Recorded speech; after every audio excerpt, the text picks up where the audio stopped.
Graça e paz, igreja, bom dia. Continuamos com nosso estudo Caminhando com Jesus.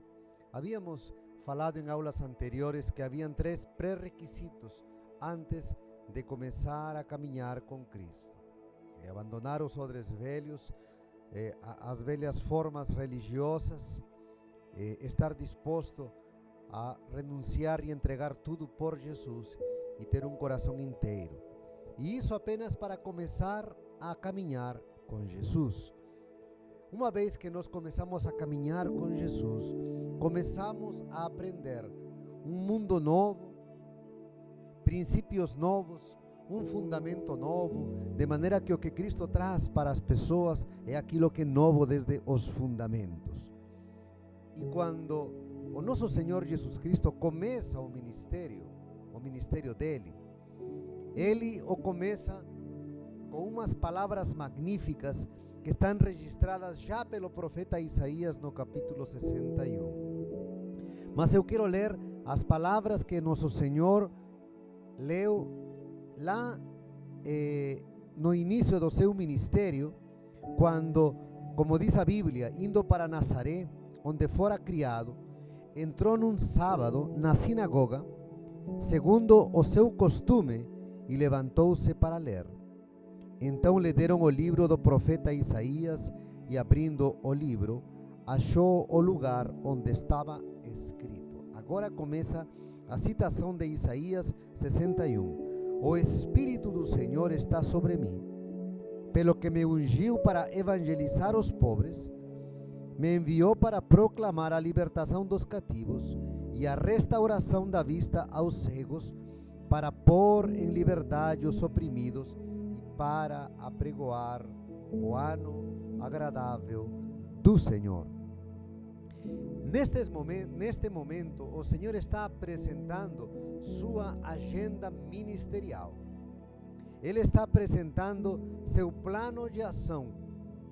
Ele está se acomodando a aquilo que Deus, seu Pai, havia pré-estabelecido já através dos profetas, a missão a qual ele deveria se abraçar a partir deste momento em que se torna um homem público.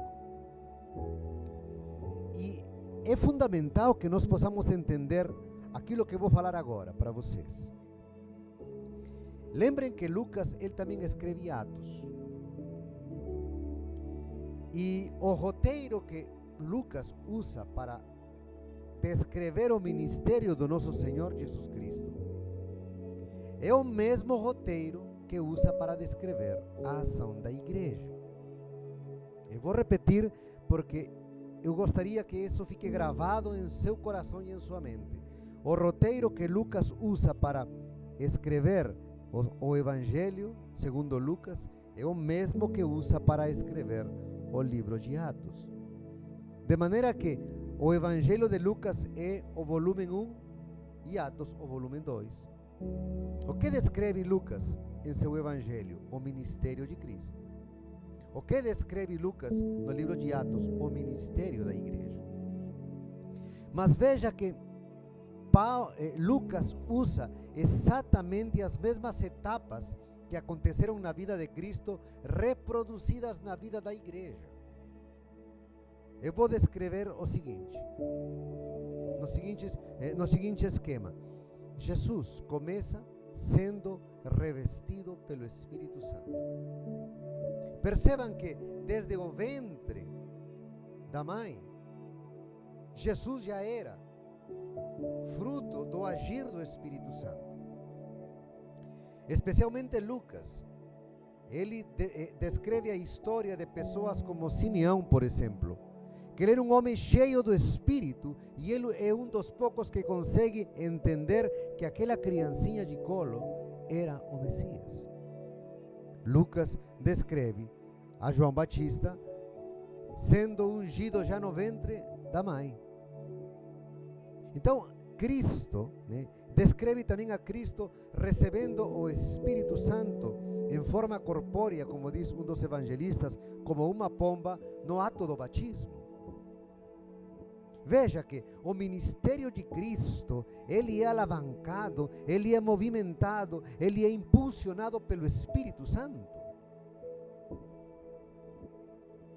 E quando Cristo esteve entre nós, ele se despojou das suas prerrogativas divinas. Significa que ele estava aqui na terra servindo como homem, como você e eu no mundo, dependente do Espírito Santo de Deus, nunca jamais usufruindo suas prerrogativas divinas, porque como Paulo diz em Filipenses capítulo 2, ele se despojou a si mesmo, tomando forma de servo, feito semelhante aos homens. Então, como que Cristo fez tudo aquilo que ele fez? Simples. Lucas descreve que tudo que Cristo fez foi debaixo da unção do Espírito Santo.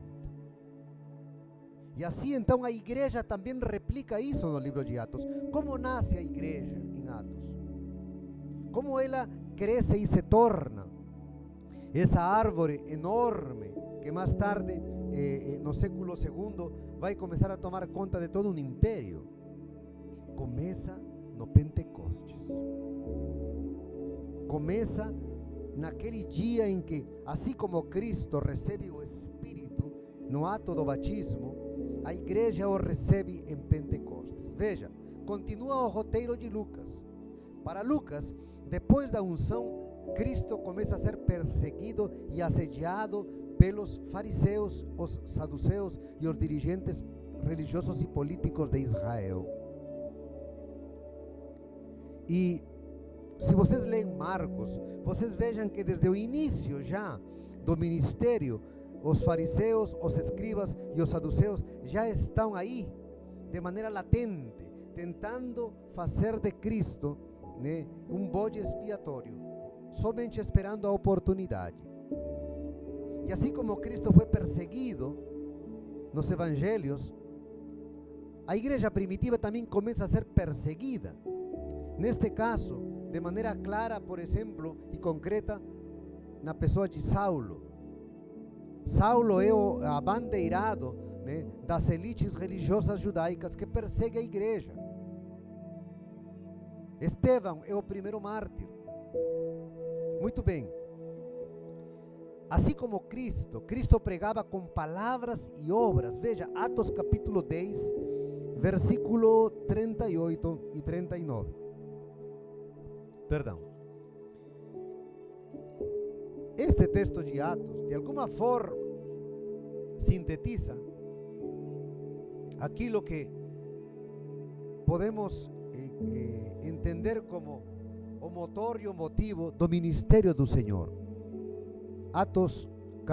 Estava em Lucas. Atos capítulo 10, versículo 38 e 39. Este é um versículo que a gente deve decorar, né? É fundamental na caminhada do cristão. Diz assim, desde o versículo 37: Vós conheceis a palavra que se divulgou por toda a Judeia, tendo começado desde a Galileia, depois do batismo que João pregou, e como Deus ungiu a Jesus de Nazaré com o Espírito e com poder, o qual andou por toda parte fazendo bem e curando a todos os oprimidos do diabo, porque Deus era com ele. Descreve-se aqui, de maneira bem sucinta, diríamos assim, o espírito do ministério de Cristo.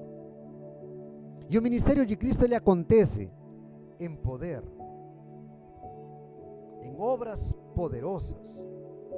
E quando nós dizemos obras, eu não estou me referindo apenas a obras caritativas, porque obras caritativas os espíritas também fazem. O Estado também realiza obras caritativas. Mas aqui está falando de outra natureza de obras, as obras que vêm pelo agir do poder de Deus entre as pessoas, por fatos prodigiosos, como diz o livro de Hebreus. Vamos lá. Hebreus capítulo 2. continuamos nesse espírito, a natureza do ministério de Cristo.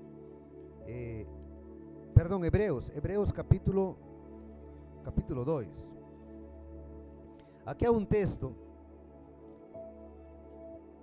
que também deveríamos estudá-lo com carinho algum dia. Diz: como escaparemos nós se negligenciamos tão grande salvação? Olha aqui, está falando da grande salvação. Esse é o tema que está levantando o autor aos Hebreus. Diz que essa grande salvação foi anunciada primeiro por Cristo. Olha, o roteiro de Cristo, tá bom? E em segundo diz, e logo, depois confirmada, anunciada pelo Senhor, foi depois confirmada pelos que a ouviram, dando Deus testemunho juntamente com eles, por sinais, por prodígios e por vários milagres e por distribuições do Espírito Santo segundo a sua vontade. Esta era a operação em obras do nosso Senhor e também dos seus discípulos. Então, Cristo pregava em palavras e obras. E as palavras de Cristo eram tão tremendas, né? Que um dos seus adversários chegou a dizer: nenhum homem falou como este. Então o ministério de Cristo tinha aquela amalgama, aquela união de palavras e obras. E repito mais uma vez, essas obras não eram apenas obras caritativas, era aquilo que Hebreus está descrevendo aqui, de 3 ou 4 categorias. Primeiro, diz, com sinais, com prodígios, com vários milagres e por distribuições do Espírito Santo. E quando você vai ao livro de Atos, a igreja dá testemunho nessa mesma categoria, nesses mesmos termos. A igreja dá testemunho nesses mesmos parâmetros, em palavras e em obras. E acrescenta-se lá em Atos aquelas obras caritativas, fruto do amor pelo próximo. Mas nunca, jamais elas substituem aquelas obras prodigiosas que descreve aqui o livro de Hebreus. Então veja, a igreja é ungida como Cristo. A igreja é perseguida como Cristo. A igreja prega em palavras e em obras como Cristo. Mas também a igreja é martirizada como Cristo. Cristo, Lucas termina seu livro, seu evangelho com Cristo morto e ressuscitado. E em Atos descrevem-se 2 grandes martírios, pelo menos um deles é insinuado e o outro é descrito. O primeiro mártir da igreja judeu, vitimizado pelos judeus na Palestina, Estevão. E o livro termina com Paulo sendo conduzido a Roma, onde finalmente será martirizado. Então, a igreja é simplesmente o reflexo de aquilo que Cristo fez. E nesse sentido, a igreja de Atos era uma igreja fiel. Era uma igreja fiel, porque ela estava replicando, ela estava, diríamos em palavras atuais, clonando, o agir de Cristo, em todos os sentidos, a unção, a perseguição, as palavras e as obras, o martírio e também a ação missionária. Porque veja o movimento que Lucas descreve de Cristo. Cristo começa onde? No texto que acabamos de ler em Lucas, em Nazaré, onde ele nasceu. O que era Nazaré? Um povoado da Galileia. O que era Galileia? O lugar mais recôndito da Palestina. E era tão desprezível aquele lugar, apesar de ser bonito, geograficamente é um lugar verde, muito agradável, perto de um lago maravilhoso, mas religiosamente desprezível. Que Galileia significa de alguma forma terra desprezível, porque quando Salomão doa para o rei Irã essa terra, ele não a aceitou, e desde aquele momento, aquele espaço de terra acabou sendo um lugar um pouco menosprezado pelos judeus. poderá sair algo bom da Galileia? Era o que os fariseus diziam. Então Cristo começa seu ministério onde? Na Galileia. E se você estuda mais profundamente os evangelhos, Cristo evangeliza na Galileia, na Samaria e finalmente em Jerusalém. Mas quase 2 anos e meio do ministério de Cristo acontecem na Galileia. Alguns meses na Samaria e poucas semanas em Jerusalém. Mas veja, Cristo começa na periferia da Palestina e termina pregando no coração da Palestina. Olha o movimento missionário de Cristo. Agora, vejam o movimento missionário da igreja em Atos. A igreja começa em Jerusalém, Atos 1:8. O que era Jerusalém no Império Romano? Também era os confins da terra.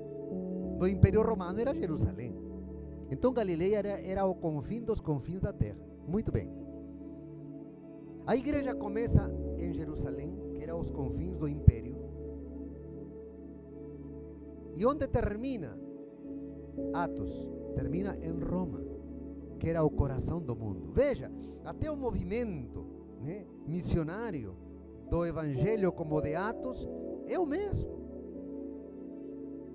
O que significa isto?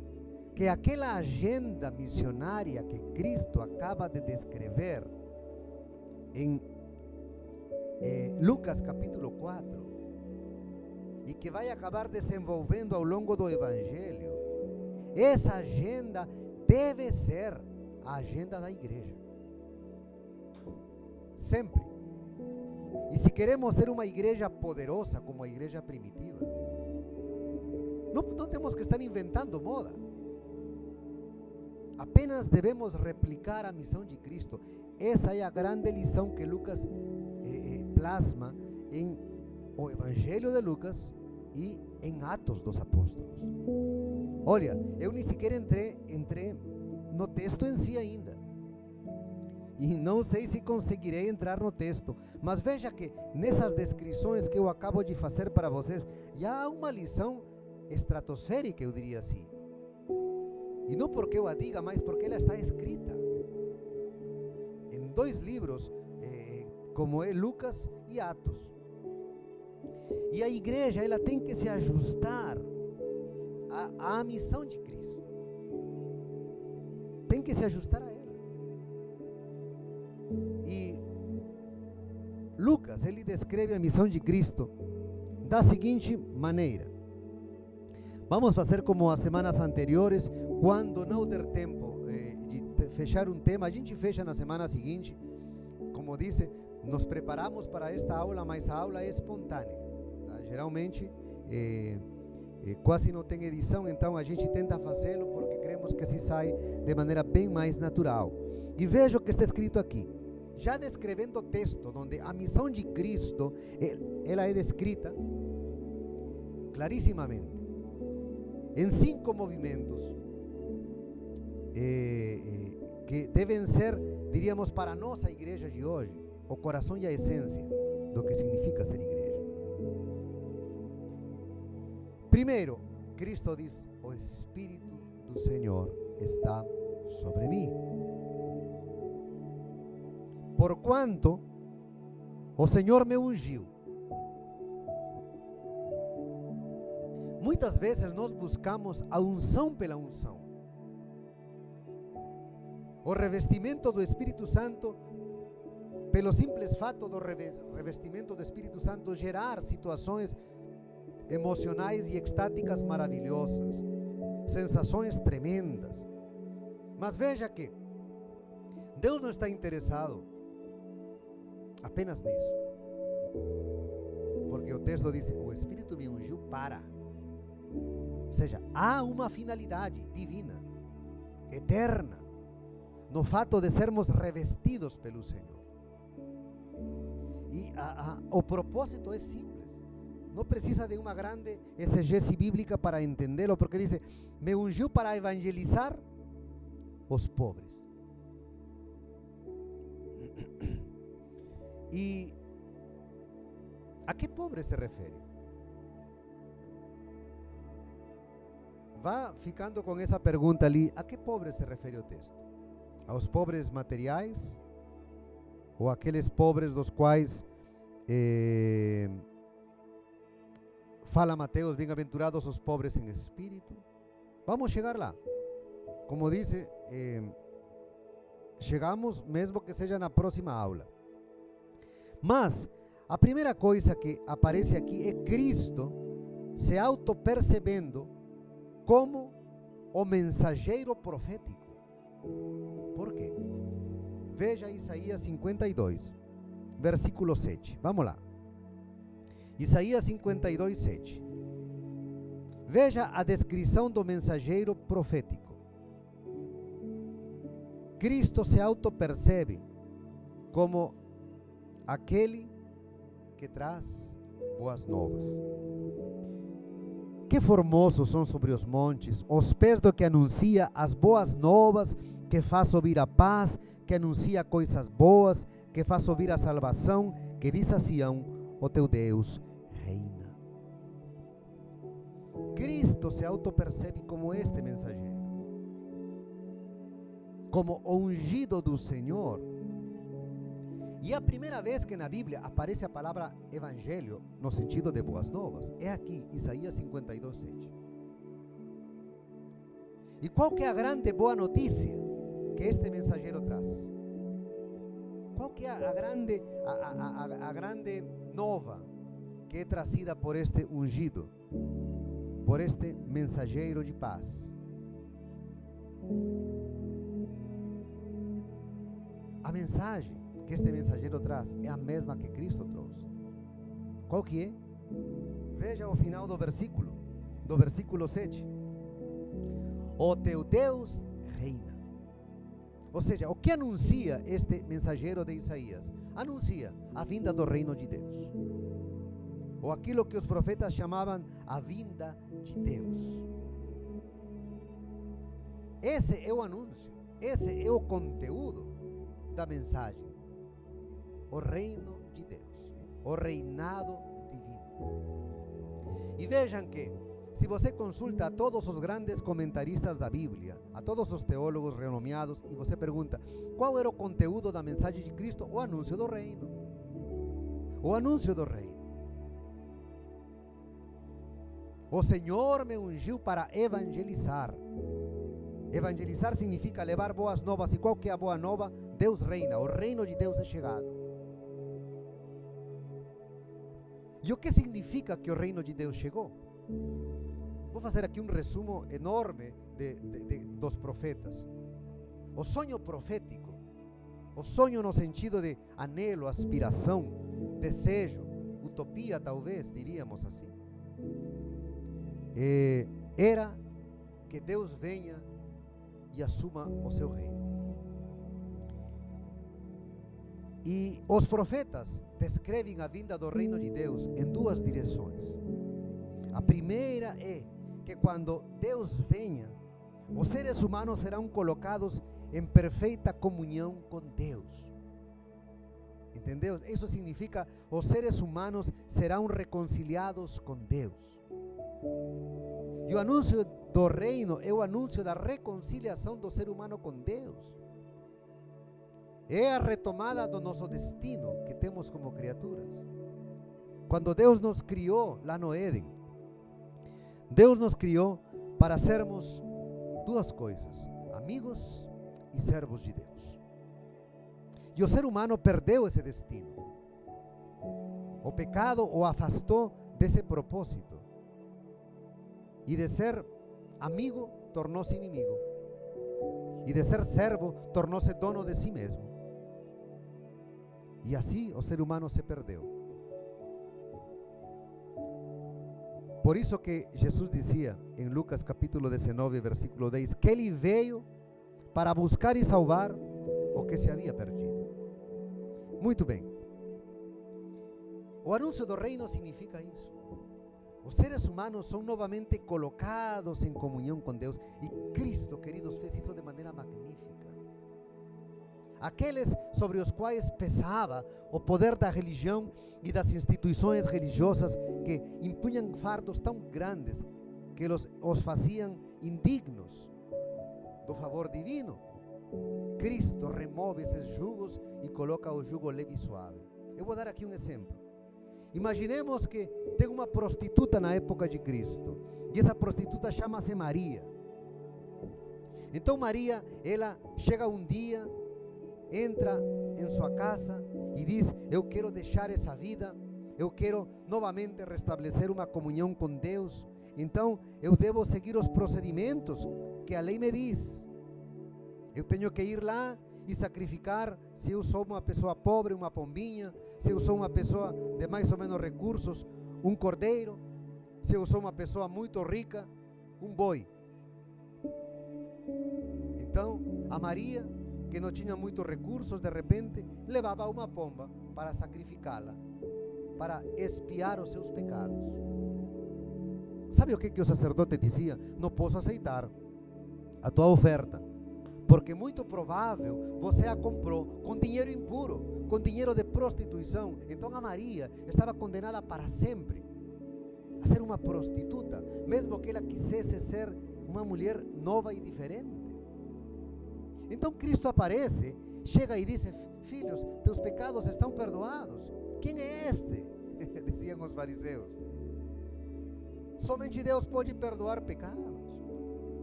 Então Cristo começou a atrair as pessoas que não podiam, pelo sistema religioso da época, ser reconciliados com Deus. E já este ano tivemos várias pregações aqui de Lucas 15. ¿Por que este caminha com publicanos e pecadores? Então o reino de Deus em Cristo está tão nítido porque Ele consegue levar as pessoas a Deus. E com sua morte, isso se consumou ainda de uma maneira mais gloriosa, queridos irmãos. Tanto que Paulo diz que somente tem um mediador entre Deus e os homens, Jesus Cristo, homem. Tanto que Atos diz assim, que em nenhum outro há salvação, porque não há outro nome dado aos homens, nem na terra, nem no céu, nem na terra, nem debaixo da terra, através do qual possamos ser salvos. E Hebreus repite esta verdade com palavras maravilhosas quando diz assim, que nós temos um sumo sacerdote que entrou, atravessou o véu e entrou até o templo celestial. E logo ele diz, o autor aos Hebreus: portanto, acheguemo-nos confiadamente ao trono da graça, onde podemos achar ajuda e socorro em tempo oportuno. Cristo nos achega. Então o reino de Deus vem em Cristo. O reino de Deus está no coração do Evangelho, que amarra as pessoas novamente com Deus. Então o portador das boas novas, que é Cristo, Ele está executando essa obra de maneira tremenda, trazendo as pessoas novamente para uma relação com Deus, removendo todos os empecilhos que a religião colocou, removendo todas as formalidades, né, que o ser humano inventou, todo o entulho que foi lançado no poço da salvação para que as pessoas não tenham acesso à vida eterna. Ele vem e remove e diz: não, agora vinde a mim, aquele que tem sede e bebe de mim nunca mais terá sede. Eu sou o pão da vida. E assim vai. O reino de Deus é chegado. Queridos, por isso que a igreja, vocês, nós, igreja IPI de Biporá, temos que ser essa igreja apaixonada por pregar o evangelho da reconciliação com Deus, porque quando fazemos isso, estamos proclamando o reino, meus queridos, o reino de Deus. O teu Deus reina, era a mensagem do mensageiro divino. Mas o reino de Deus não é apenas que Deus coloca o ser humano em intimidade com Deus, sino que também o ser humano se reconcilia com seu próximo. Vejam as descrições que o Antigo Testamento fazem da vinda do reino de Deus. Um povo novo, um povo rejubilado, um povo alegre, um povo reconciliado. Eles serão meu Deus e eles serão meu povo e eu serei seu Deus. As descrições, por exemplo, poéticas que Isaías faz sobre o fato de que diz a Bíblia, né? E a criança colocará a sua mão na toca da áspide e não lhe fará dano. O cordeiro apacentará com o lobo. O que significa isso? Alguns interpretam isso literalmente, e eu não estou em desacordo com que seja interpretado literalmente, mas o sentido profundo é este. Aqueles que por natureza são adversários na face da terra, como o lobo e o cordeiro, como uma criança inocente colocando a mão na toca de uma áspide, de uma serpente. Aqueles que no mundo são adversários, diríamos assim, per si, adversários inatos, na vinda do reino, eles tornam-se complemento. Então, a vinda do reino não significa apenas que os seres humanos retomam a comunhão com Deus, significa que eles também retomam a comunhão rompida com o irmão. Já não mais dizem como Caim: sou eu por acaso guarda do meu irmão? Eu tenho que ficar cuidando de aquele o tempo inteiro? Não tenho tantas coisas para eu fazer para me incomodar, vou ficar me incomodando com os outros? Essa indiferença, essa ironia, acaba dando espaço àquela que é a maior das virtudes teologais, o amor. E vamos dizer uma coisa, não é fácil. Você apenas pode transmitir amor quando você se auto-percebe como objeto do amor divino. Quando você foi atraído por Cristo até Deus, sem ter mérito nenhum, nem dignidade para isso. Nesse momento, você torna-se fonte de amor, porque você recebeu e entendeu o amor de Deus. A igreja, então, tem que replicar a obra de Cristo. Como disse, não precisamos ficar inventando moda. A igreja primitiva simplesmente imitou a obra de Cristo. E Deus a abençoou tremendamente. A semana que vem, se Deus quiser, continuarei descrevendo esse maravilhoso texto de Lucas, capítulo 17, para aprofundar na necessidade que temos como igreja, como irmãos, como cristãos queridos, de replicar aquilo que Cristo nosso Senhor fez. Termino dizendo aquilo que João expressa. Quando Cristo, já nos finalmente da sua estada aqui na terra, ele diz assim: exemplo vos deixei, para que vocês sigam os meus passos. Repito mais uma vez: exemplo vos deixei, para que vocês sigam os meus passos. Senhor, tu disseste, Senhor, um dia aqui na terra: minha comida e minha bebida é fazer a vontade do meu Pai. E a fizeste fiel e perfeitamente, Senhor. Agora nós queremos ser teus imitadores, Senhor. É necessário que este mundo escute novamente a pregação poderosa que tu trouxeste. Arrependei-vos, porque o reino de Deus é chegado. E crede no Evangelho. Abençoa teus filhos, abençoa teu povo, em nome de Jesus. Amém.